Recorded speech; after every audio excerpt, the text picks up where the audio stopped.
Hey guys, this is 3 Minute Patent Tutorials. Today I wanted to talk about patent claims by industry. I just wanted to kind of give a brief overview of how different industries have different styles for writing patent claims. So as we've talked about in previous videos, you have a few different industries in the patent field. To me, the big three are this grouping here of chem, bio, and pharma. The second grouping is electronics and mechanical, and the third grouping is software.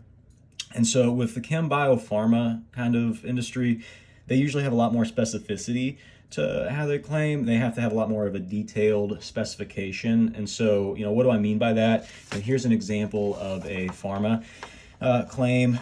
This is for a salt compound. And I mean, as you can see, they have an illustration here. That's kind of uncommon for claims, but you also have a nice, big, chunky claim here. I mean, this goes on into another page that I didn't want to print off, but you have a lot of specificity in terms of compounds, in terms of elements that you're going to be using and quantities, and that's something you don't see in a lot of other industries. So this is chem, pharma, bio claim language here.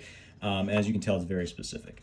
Now as for electronics and mechanical, I'm an electronics guy, so I just chose an electronics patent right off the shelf. I mean, as you can tell, look at the difference in size here, right? That's your chemical that we were just talking about. This is your electronic circuit. So you just have a means plus function language here, a circuit for doing a particular thing. You kind of have some loose language, to better match a power amplifier. You have a power amplifier inducing a decrease, right? I mean, how do you know exactly what that stuff means? You don't really. It's kind of arbitrary. And for electronic and mechanical patents, you can sometimes get away with that kind of stuff. So that's what I mean by saying that they might be much shorter relative to the chem, bio, pharmas. They also might have looser language as far as a circuit to better match a thing, or a power amplifier to induce a decrease, right? You don't really know exactly what that means.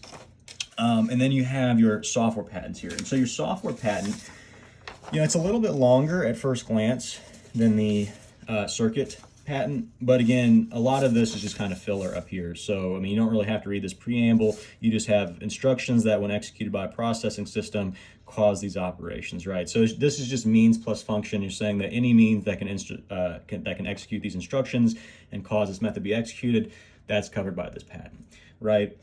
And so just to give a brief overlap here, that's your software.